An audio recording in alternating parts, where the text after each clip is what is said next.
শীত প্রায় শেষের দিকে, আর এখন প্রচুর পরিমাণে আমাদের সবার ঘরে কম বেশি কড়াইশুঁটি রয়েছে। যেহেতু কড়াইশুঁটির দামটা এখন অনেক কমে গেছে, তো বাড়িতে থাকা বেশি পরিমাণে কড়াইশুঁটি এইভাবে একবার রান্না করে খেয়ে দেখুন। খেতে কিন্তু দুর্দান্ত লাগবে। একদম সহজভাবে তৈরি করে দেখাবো। নমস্কার বন্ধুরা, ইউনি শিল্পীস কিচেনে আপনাদের সবাইকে স্বাগত। আজকে আমি আপনাদের কড়াইশুঁটির একটা রান্না করে দেখাচ্ছি। চলুন তাহলে বেশি দেরি না করে আজকে আমার এই রান্নাটি কীভাবে করছি দেখে নিন। তো রান্নাটি করার জন্য দেখুন, আমি এখানে কিছুটা পরিমাণ কড়াইশুঁটি বা মটরশুঁটি নিয়ে নিয়েছি, আর দুটো ডিম নিয়েছি।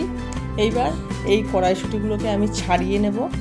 কড়াইশুঁটির ভেতরে যে দানাগুলো আছে সেই দানাগুলোকে আমি ছাড়িয়ে নেব।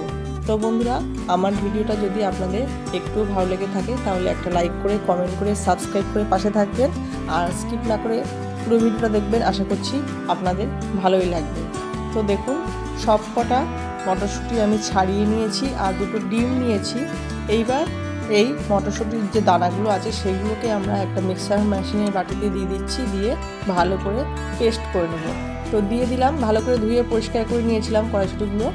আর এর মধ্যে আমি দেখুন একটা কাঁচা লঙ্কা আর দুটো রসুনের কোয়া দিলাম, আর সামান্য একটু জল দিয়ে ভালো করে স্মুথ একটা পেস্ট তৈরি করে নেব। তো দেখুন, কড়াইশুঁটিগুলোকে ভালো করে পেস্ট করে নিয়েছি। এবার এই কড়াইশুঁটিগুলোকে আমরা একটা বাটিতে ঢেলে নিচ্ছি। আর এর মধ্যে আমি দেখুন দুটো ডিম দিয়ে নিচ্ছি, আর দিয়ে দিচ্ছি দেখুন পরিমাণ মতো লবণ, আর দিচ্ছি সামান্য একটু হলুদ গুঁড়ো, আর দিচ্ছি ঝাল অনুযায়ী একটু লঙ্কার গুঁড়ো। এইবার সব কিছু দিয়ে ভালো করে মিশিয়ে নেব।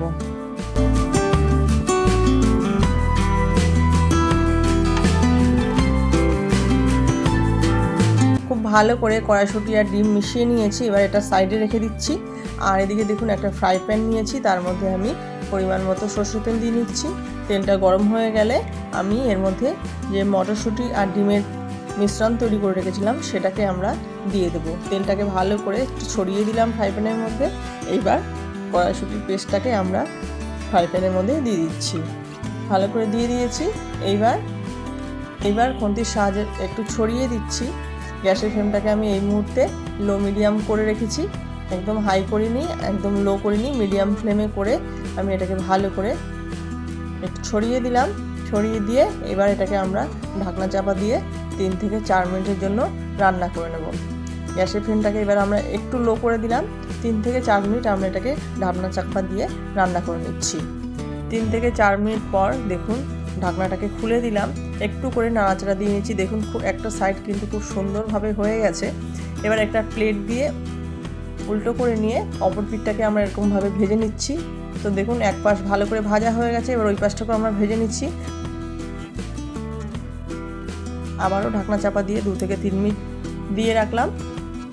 2 থেকে 3 মিনিট পর দেখুন খুলে নিয়েছি, খুব সুন্দরভাবে অমলেটটা রেডি হয়ে গেছে। এইবার আমরা কড়াই বসিয়েছি, কড়াইতে পরিমাণ মতো তেল দিয়ে দিচ্ছি গ্রেভিটা তৈরি করে নেওয়ার জন্য। আর এর মধ্যে একটা শুকনো লঙ্কা আর সামান্য কিছুটা গোটা জিরে ফোড়ন দিলাম। সুন্দরভাবে শুকনো লঙ্কা আর গোটা জিরে একটু সুন্দর সুগন্ধ বার হলে আমরা এর মধ্যে মশলা দিয়ে নেব। মশলা কি দিচ্ছি দেখুন, দুটো মিডিয়াম সাইজের পেঁয়াজ দিয়েছি, আর কয়েক কোয়া রসুন দিয়েছি, আর সামান্য 2 টুকরো আদা, একটা কাঁচা লঙ্কা, একটু লবণ দিয়ে স্মুথ একটা পেস্ট তৈরি করে নিচ্ছি। তো দেখুন স্মুথ পেস্ট তৈরি করে নেওয়া হয়ে গেছে। এইবার এই ফোড়নের মধ্যে আমরা এই মশলাটিকে দিয়ে দিলাম, দিয়ে ভালো করে নাড়াচাড়া করে কষিয়ে নেব। মশলার কাঁচা গন্ধ বার হয়ে গেলে তারপরে আমরা এর মধ্যে শুকনো মশলাগুলোকে অ্যাড করব।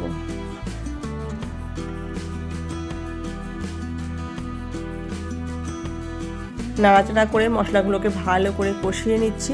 এবার গ্যাসের ফ্লেমটাকে লো মিডিয়াম করে নিয়েছি। কিছুক্ষণ সময় মশলাটা কষিয়ে নিয়েছি। দেখুন বন্ধুরা, পেঁয়াজ, আদা, রসুনের একটু কাঁচা গন্ধ বার হয়ে গেছে।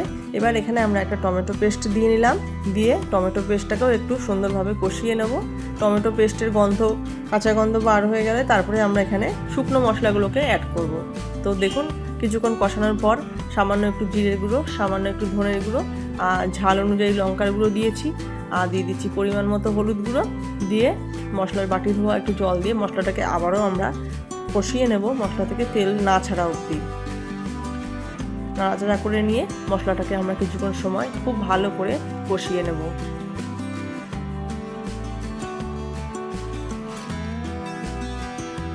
মশলা ভালো করে একটু কষিয়ে নিয়েছি। এইবার এই মশলার মধ্যে আমি দিয়ে দিচ্ছি পরিমাণ মতো লবণ আর দিয়ে দিচ্ছি স্বাদ অনুযায়ী একটু চিনি। একটু মিষ্টি মিষ্টি হবে, রান্নাটি খেতে ভালো লাগবে। এবার লবণ আর চিনি দিয়ে মশলার সঙ্গে মিশিয়ে আবারও কষিয়ে নিচ্ছি। এবার মশলা থেকে তেল ছাড়া অবধি আমরা আরও কিছুক্ষণ মশলা কষিয়ে নেব, তারপরে আমরা এর মধ্যে জল অ্যাড করে দেবো।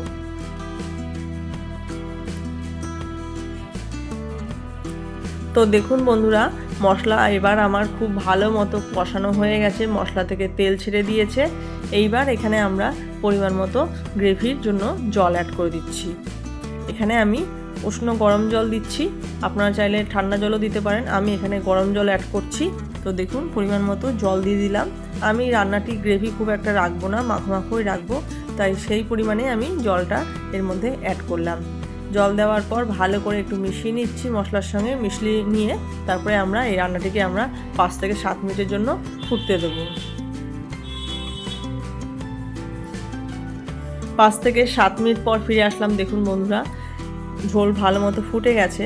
এবার এখানে আমরা যে অমলেটটা তৈরি করে রেখেছিলাম সেটাকে আমরা একটু কাটিং করে নিচ্ছি। কাটিং করে নিয়ে তারপরে আমরা এই গ্রেভির মধ্যে দিয়ে দেবো।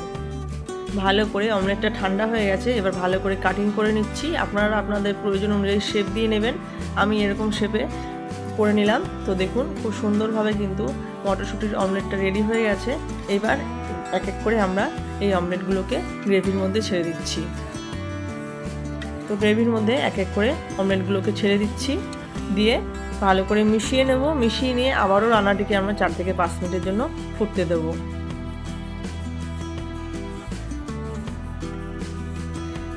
সবকটি অমলেট গ্রেভির মধ্যে দিয়ে দিয়েছি। এবার আরও 4 থেকে 5 মিনিট রান্নাটিকে ফুটতে দিচ্ছি। 4 থেকে 5 মিনিট পর চলে আসলাম। দেখুন রান্নাটি কিন্তু আমার রেডি হয়ে গেছে, আর গ্রেভি কিন্তু একদম ঘন হয়ে গেছে। নামানোর আগে আমি এর মধ্যে দিয়ে দিলাম সামান্য একটু গরম মশলা দিয়ে একটু নাড়াচাড়া করে নিলাম। আর ওপর থেকে দিয়ে দিচ্ছি 1 মুঠো মতো কুচনো ধনেপাতা। তো রান্নাটি আমার এবার কিন্তু পুরোপুরি রেডি হয়ে গেছে। ধনেপাতা দিয়ে আমরা গ্যাসের ফ্লেমটাকে অফ করে দিচ্ছি। তো দেখলেন তো বন্ধুরা, কড়াইশুঁটি দিয়ে কত সুন্দর একটা আমরা রান্না করে নিলাম কড়াইশুঁটির অমলেট কারি। খেতে কিন্তু দুর্দান্ত হয়েছিল। আপনারা অবশ্যই একবার ট্রাই করবেন, গরম ভাতে বা রুটির সাথেও ভালো লাগবে খেতে। তাহলে বন্ধুরা, আজকে আমাদের মটরশুঁটির এই অমলেট কারির রেসিপিটি কেমন হয়েছে আপনারা কমেন্ট করে জানাবেন। আর রান্নাটি যদি একটু ভালো লেগে থাকে তাহলে একটা লাইক করে, কমেন্ট করে, সাবস্ক্রাইব করে পাশে থাকবেন। তাহলে বন্ধুরা, আজকের মতো আমি এখানেই ভিডিওটা শেষ করছি। আপনারা সবাই ভালো থাকবেন, সুস্থ থাকবেন। দেখা হচ্ছে পরবর্তী কোনো রেসিপি নিয়ে। ধন্যবাদ।